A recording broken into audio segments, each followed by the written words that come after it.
Hello viewers, আসসালামু আলাইকুম। কেমন আছেন সবাই? আশা করি সবাই অনেক ভালো আছেন। আলহামদুলিল্লাহ আমরাও ভালো আছি। আজ আমি আপনাদের সঙ্গে শেয়ার করছি আমার রবিবারের ব্লগটি। আমি শনিবার সন্ধ্যায় আমার বড় ননদের বাসায় এসেছিলাম। তো পরের দিন সকালবেলা উঠে দেখি যে আপা বট বের করেছে গরুর। এরপর আমরা নাস্তা করব। তো মেধাকে আগেই নাস্তাটা করাবো। মেধাকে খাওয়াচ্ছে, একটা রুটি দিয়েছি, হালকা তেল দিয়ে একটু ভেজে দিয়েছি, আর মেধার জন্য একটা ডিম পোচ করেছি। তো খেতে চাচ্ছে না, ওর বাবার কথা বারবার বলছে, ওর বাবা কেন আসছে না। ওর মনটা ভালোই হচ্ছে না, ওর বাবাকে দেখছে না কয়েকদিন, ওর খুব খারাপ লাগছে। ওর ফুপির বাসা আসার পর মেধা আমার কোনো কথাই শুনতে চাচ্ছে না, অনেক দুষ্টামি করছে। জানে যে ওর ফুপি ওকে একটু শেল্টার দেবে, আর এই কারণে বেশি করছে। আর কিছু হলে ওর ফুপির কাছে দৌড় দিচ্ছে। খুব আহ্লাদি হয়ে গিয়েছে ওর ফুপির বাসা আসার পর। তাও মেধাকে একটু নাস্তা করিয়ে, আর রুটি পুরোটা খায়নি, অল্প একটু খেয়েছে। আর এখানে আসার পর খেতেও চাচ্ছে না, খাওয়াতে গেলে দৌড়াদৌড়ি করছে এই রুম থেকে ও রুমে। তো অল্প একটু খাইয়ে তারপর আমি ব্রাশটা করিয়ে দিচ্ছি, কারণ রাতেও ব্রাশ করেছে, তাই এখন নাস্তা করিয়ে তারপর ওকে একটু ব্রাশ করিয়ে দিচ্ছি।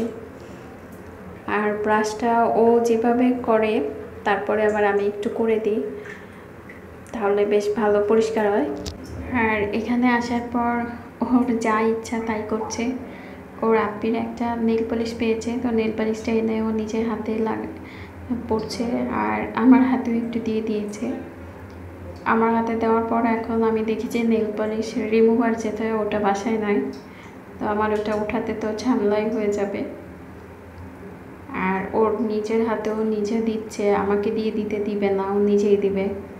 তো দেখি যে ভালোই নিজের হাতে লাগিয়ে নিচ্ছে, বেশ সুন্দর করে দিচ্ছে। সাজুগুজু করার খুব পোকাও, সাজুগুজু করার জন্য যা পায় সব কিছু দিয়ে ও সাজুগুজু করতে চায়। তো আমি আবার চলে আসলাম কিচেনে এসে দেখি যে আপা দুপুরে রান্না করার জন্য সব কিছু রেডি করেছে। কিছুক্ষণের মধ্যেই সব রান্না শুরু করে দিবে। আপা এখন রান্নাগুলো সব বসিয়ে দিচ্ছে, আর প্রথমেই রান্না করছে গরুর ভুঁড়ি বা বট, এটা বসিয়ে দিয়েছে। আর অন্য চুলা দিয়েছে ডাল, সজনে ডাল রান্না করবে। মেধার তো নাস্তা করা শেষ। এরপর আমি আর আপা নাস্তা করতে বসেছি। আমি নাস্তা করছি রুটি আর ডিম পোচ দিয়ে, আর সাথে 1 কাপ চা আছে। চা খেলে বেশ ভালোই লাগবে সকালে নাস্তার পর। আর চুলায় আপা তরকারি বসিয়ে দিয়ে এসে তারপর নাস্তা করছে, যেন দুপুরের রান্নাটা তাড়াতাড়ি শেষ হয়ে যায়। আর মেধা ওদিকে খেলাধুলা করছে, তবে ওকে নিয়ে আমার একটু টেনশনেও থাকতে হয়, কোথায় কি করে। আর এখন একটু চাটা খেয়ে নিচ্ছি। নাস্তা করার পর চাটা খেলে বেশ ভালোই লাগে। আর এখানে আসার পর মনে হচ্ছে সময় যাচ্ছে না, কারণ কাজকর্ম করছি না, সব রেডি খাচ্ছি, আপা রেডি করে দিচ্ছে আর খাচ্ছি। তো এই জন্যই হয়তো মনে হচ্ছে যে সময়টা যাচ্ছে না। আর মেধা তো সবসময় কোনো না কোনো কিছু নিয়ে ব্যস্ত আছে, ও একটার পর একটা কিছু না কিছু করছে। ওর নেল পলিশ নেওয়া শেষ, এরপর লিপস্টিক পরেছে, আর লিপস্টিককে ও বিলিশ বলে, তো বিলিশ লাগিয়ে 2 ঠোঁট আর একসাথে করছে না। এরপর আমি আবার চলে আসলাম একটু কিচেনে। আপা রান্না করছে, আমি দেখছি কিভাবে রান্না করে, কারণ আপার রান্না আমার কাছে অনেক ভালো লাগে, খুবই মজা লাগে। তো ভুড়ি রান্নাটা চলছে, আর এদিকে মাছ ভুনা করবে গাছের বেগুন দিয়ে আর আলু দিয়ে। আর মেধা এখন আবার বিজি হয়ে গিয়েছে, একটা কাপড় নিয়ে সব ফার্নিচার মুছে পরিষ্কার করছে। ওর কাজ তো কিছু না কিছু একটা করতে হবে, তো ভালোই কাজ করছে। কাপড়টা আবার একটু ভিজিয়ে নিয়েছে, নিয়ে সব ফার্নিচার যা যা আছে ওর যেগুলো মনে চাচ্ছে ও সেটাই করছে, সব মুছে পরিষ্কার করছে। আমাকে দেখে আর ওর ফুপ্পিকেও দেখেছে এভাবে মুছতে, তাই ও করছে। আর এদিকে আপা মাছ ভুনাটা করবে, তো মাছটা হালকা একটু ভেজে নিয়েছে, ভেজে উঠিয়ে রাখছে।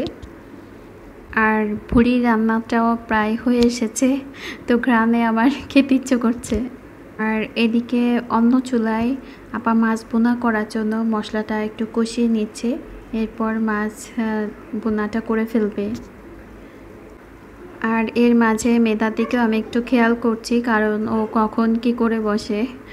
তো ওকে একটু ব্যস্ত রাখার জন্য আমি একটা লিচি দিয়েছি, তো লিচিটা ও না খেয়ে খেলা করছে। ও এরকম নরম টাইপের কোনো কিছু দিয়ে খেলতে অনেক পছন্দ করে, তো এটা খাচ্ছে না, শুধু খেলা করছে হাত দিয়ে।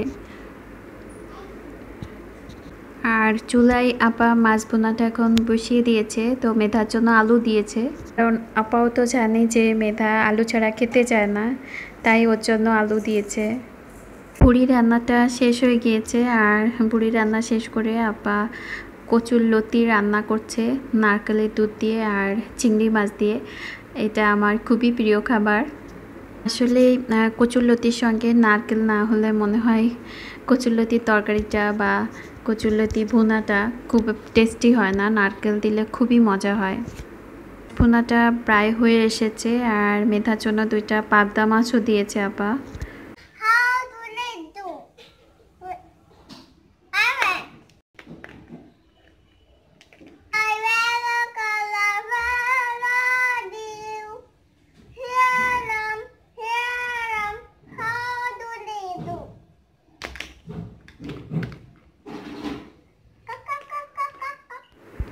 কচুরলতি কষানো শেষ করে আপা একটু পানি দিয়ে দিয়েছে, আর এই পানিটা একটু টেনে গেলেই নামিয়ে ফেলবে। ভুড়িটা তো রান্না শেষ, আমি 2 পিস খেয়ে দেখেছিলাম, অনেক মজা হয়েছে। আর ফ্রিজে একটা পেয়ারা ছিল, তো পেয়ারা আপা বের করে দিল, আমি কেটে আমি আর আপা পেয়ারা খাচ্ছি। মেধা খাচ্ছে না পেয়ারা। হাপুস দিবা না? চলো চলো তোমাকে হাপুস দিয়ে দিই। আমি তো বই পড়বো। বই পড়বে? পরে পড়ো, চলো। মেধাকে এখন গোসল করিয়ে দেব, আর এখন বাজে প্রায় 12:30। মেধার গোসল করা শেষ, মেধাকে রেডি করে দিয়েছি। এখন ও আবার ওর কাজে বিজি হয়ে গিয়েছে, কি করবে ও বুঝতে পারছে না। মেধাকে গোসল করানো শেষ করে ওকে খাইয়ে দিয়েছি, ওকে খাইয়েছি মাছ ভুনা দিয়ে, কারণ ওটার ভিতর আলু ছিল, তো এই জন্য ওটা দিয়েই খাইয়েছি। আর গরুর বুড়িতে একটু ঝাল হয়েছে, এই জন্য আর বুড়ি তো খায় না, তো ওটা দিয়ে খাইয়ে দিলাম। এরপর আমি আর আপা খেতে বসেছি।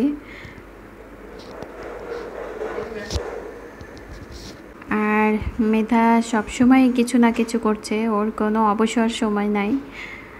আর ও কাজ তো যাই করে তার থেকে আমাদের কাজগুলো বেশি বাড়িয়ে দেয়। ও সুপার সব কিছু নামিয়ে খেলা করছে, আর এতে ওকে বাধাও দেওয়া যাবে না। এখন মেধাকে ঘুম পাড়িয়ে দিচ্ছি। তো আমাদের মামের ভালোই সময় কেটে যাচ্ছে আপার বাসায় এসে। তো ভিউয়ার্স, আমার আজকের ব্লগটি এখানেই শেষ করছি। আমার আজকের ব্লগটি যদি আপনাদের ভালো লাগে অবশ্যই লাইক দিবেন, কমেন্ট করবেন, আর আমার ভিডিওগুলো ভালো লাগলে অবশ্যই সাবস্ক্রাইব করবেন। সবাই ভালো থাকবেন, সুস্থ থাকবেন, এই দোয়া করি। সবাইকে আল্লাহ হাফেজ।